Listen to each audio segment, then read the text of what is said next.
Pay attention to what people or places leave you feeling drained or put you in a situation that suddenly you're carrying around something that's not yours.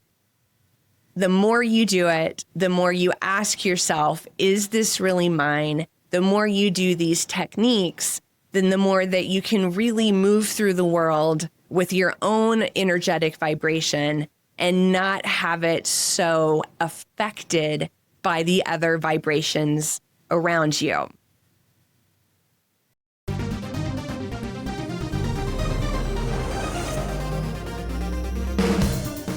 Welcome to the world of energy, where science meets spirit.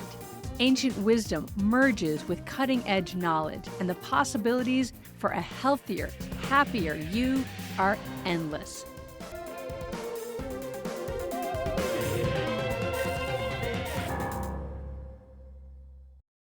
Hello, welcome back to another episode of the Energy Works podcast. This is Blaine. I have a solo episode today. And what I'm talking about today is one of those things that is so present in the way I move through the world, in the way I scan myself to see how I'm doing, just the habitual behaviors that I do all the time to take care of myself. They're so ingrained in me, I almost never talk about them. I almost forget that I'm doing them or that they can be a subject of a podcast or of a conversation, or maybe it's not something that everyone else does. And I thought of this as a podcast topic a couple of weeks ago. I was co-teaching part of a yoga teacher training, a 200-hour yoga teacher training for people to become new yoga teachers. And I came in to co-teach a part of the training on the energy body and energy medicine yoga. And one of the questions we got was about picking up other people's energy. And so it kind of brought it back into my awareness that how this all works may not be obvious for all of you. And sometimes you can walk around with energy that is not your own. Your energy body, like a magnet, can draw in other people's energies, and it can become a habit.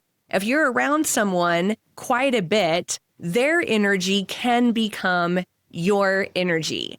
And this isn't woo-woo.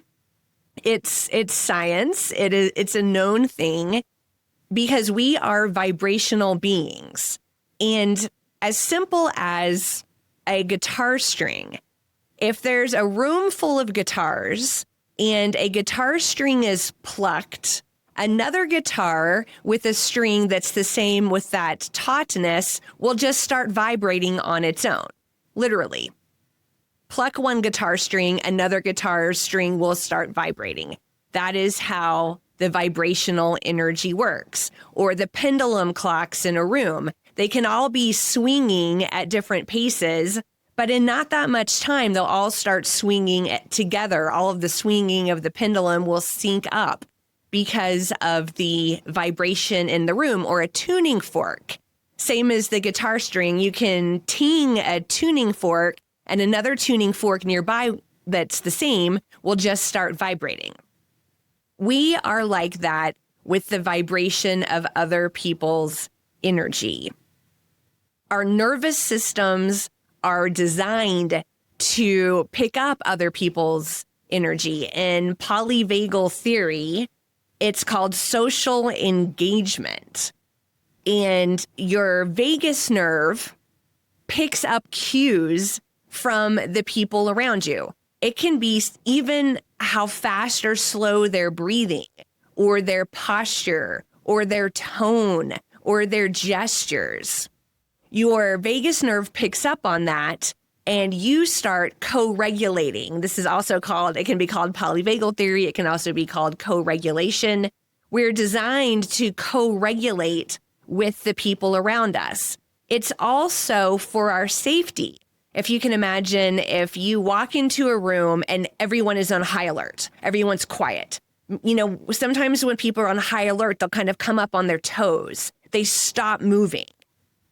If you walk in a room and everyone is doing that, no one's talking, everyone's just listening very intently, high alert, you're going to be like, whoa, I need to start listening, high alert.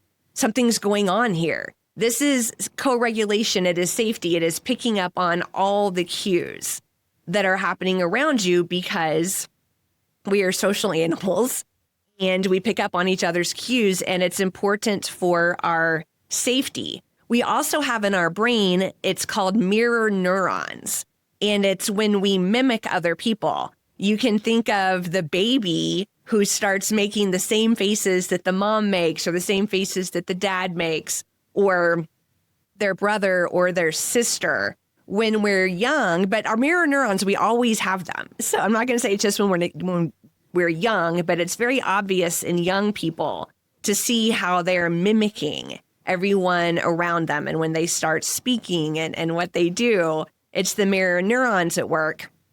But it happens our whole life. It's even fashion. If all of a sudden we see everyone around us wearing a certain type of sunglasses, then we think, oh, I want to wear those same sunglasses, mirror neurons, where we're saying, oh, this is what people are doing. I should do this too. So it's the vagus nerve, it's co-regulation, it's the mirror neurons. Even if you ever heard of heart math, our hearts have this electromagnetic field of energy around them that is putting out information that other people pick up. So that's a semi-long explanation on how tuning in and taking on somebody else's energy is a really common thing. So a question, if I am feeling off, I ask myself, is this feeling mine? Is this feeling mine? Or could have I picked up this feeling from someone else? And that is, like I said at the beginning, there are things I habitually do. I ask myself, is this feeling mine? If I'm feeling sad and I'm not, why am I sad, right? Is this feeling mine? If I'm feeling stressed, anxious, emotional, is this feeling mine? And so I can start to differentiate, because there is a real difference between my authentic feeling, my authentic vibration, my authentic energy, and what I have taken on from other people. The first time I really recognized this was years ago. I owned my own yoga studio, and I had recently started studying energy in the way that I have now deeply studied it. So energy was in my awareness. I was learning more and more about it. So I was teaching a yoga class. It was before a class started, people started coming in the room, and a student came in the room who was also a yoga teacher. She was a yoga teacher who worked for me in my studio, and she had shown up to take my class that day. And as soon as she walked in the room, I knew something was off.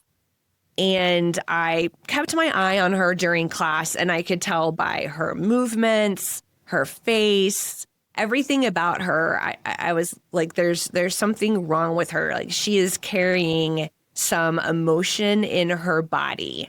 And so I tried to hold space for her really well in the class. I was aware of her. I kept my eyes on her. I actually modified what I was doing for the entire class a little bit in an attempt to try to use some yoga and breath work and energy work to help her. And the class was over, and I was cleaning up the yoga studio, and I did not feel good. I felt heavy. I felt like there was a brick in my stomach. I felt some pain in the back of my neck. I felt like I needed a nap, which is very rare for me, especially right after I've been teaching a class. I'm usually quite energized. And it's the first time, I'm sure it's not the first time it ever happened, but it's the first time that I could clearly see that the way I was feeling in that moment, it wasn't mine. I had picked that up from her. The feeling was not mine. Another fun thing with energy to think about is, when you walk in a room and the room is tense and you can feel the tension in the room, even if you haven't witnessed anything that's going on. Maybe no one's even talking at that exact moment. You just know there is tension in this room, right? How do you know that? Like, how do you know? Your energy knows. And there have been studies done. Dr. Ellen Langer at Harvard University has done studies around meditation. You may have heard me talk about this before because I absolutely love these studies. They are objective studies where they have 2 rooms, and in one room, there's a lot of anger and chaos and difficult discussions and stress. In another room, there's a group of people quietly, they're not just people, professional meditators, quietly meditating. And then both rooms clear out. Then they have 2 more groups of professional meditators enter those 2 rooms. So one group is entering the room that had just been full of people quietly meditating. Another group is entering a room that had just been full of anger and chaos and stress. It's crazy. They're empty rooms. These people have no idea what they're doing. They were just told they're professional meditators who were told to go meditate. The meditators who go into the room that had previously been full of meditators very quickly and easily drop into meditation. They fill out their surveys after their meditation about what happened. The other room that had been full of chaos, the professional meditators go in there, and in their surveys, they say they couldn't drop in, they couldn't focus. It hasn't been that hard for them to meditate in a long time. And all they did was walk in an empty room. So, really, these energies are so much beyond the physical boundaries of the body, and they affect us. So, asking yourself when you feel off, is this really mine? Is a great habitual thing to get into. And then if you're carrying energy that is not yours, I'm going to give you a few things that you can do here. First of all, shake. Shake your whole body. Just shake your arms, shake your legs, shake your head, shake your body, shake everything. Just shake around. It's a really great way to just shake off energy. Also, dancing. Dancing is really similar to shaking. You can turn on music or not turn on music, but just kind of like jam out with your body dancing around.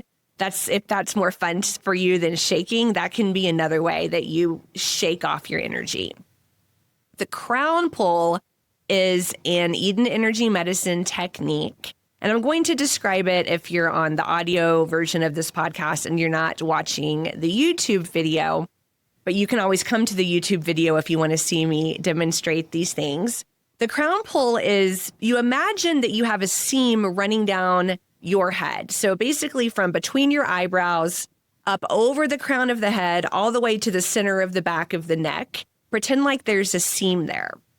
Then you take your fingers from each hand and you put them like you're pressing them in a crack or a seam. So I'm starting right in the center of my forehead, pressing my fingers in a little bit and pulling out, dragging my skin to my temples.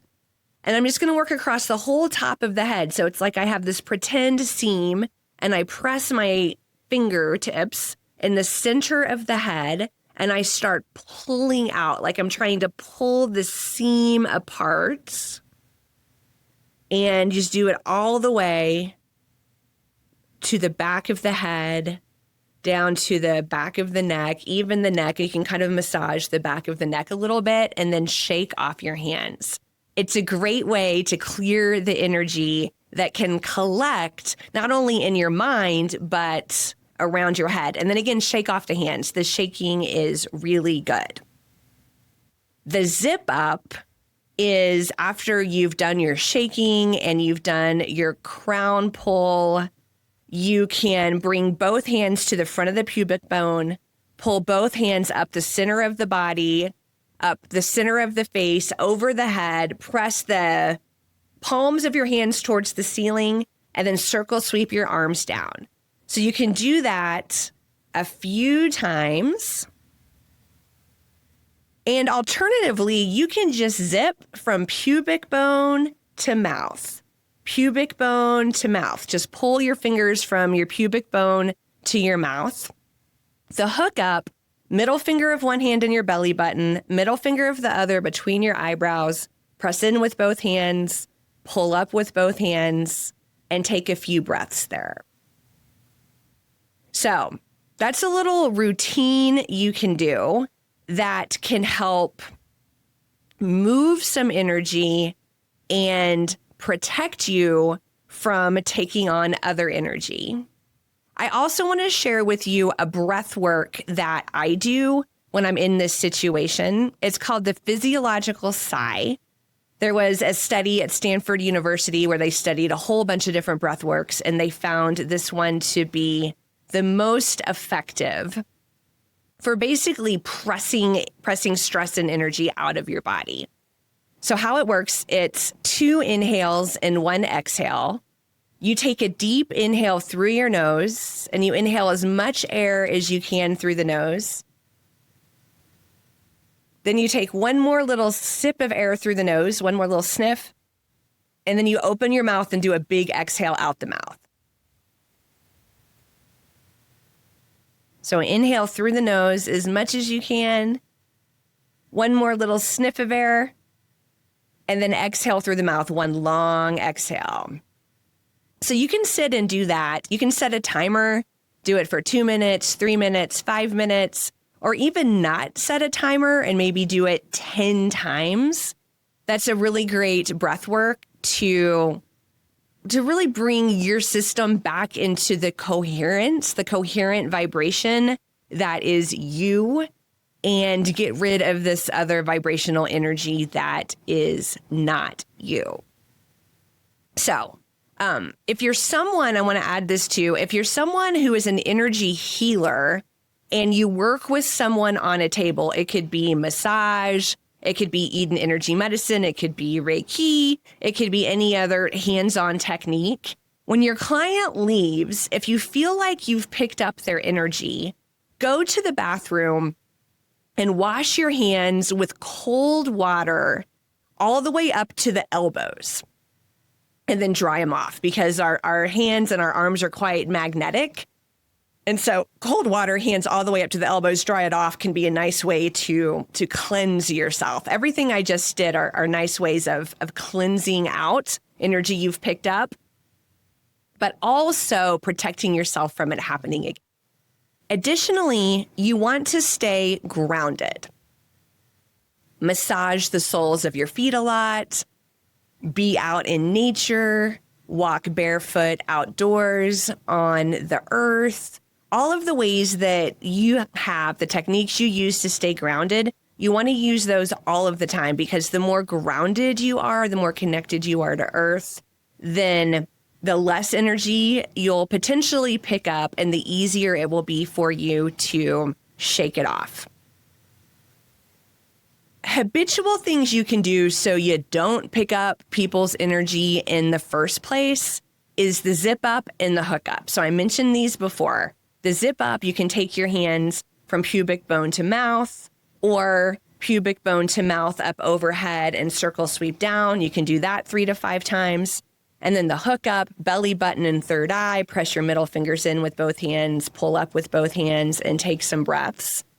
Regularly throughout your day, doing zip ups, hookups, and staying grounded will really help your energy field, your aura, your energetic spacesuit stay more robust and protect you from these energies coming in and becoming your own. I want to touch, before I wrap up, on a few other ways that you can protect yourself. One is physical boundaries. Who are the people who tend to negatively affect your energy? And do you allow yourself to be in their presence?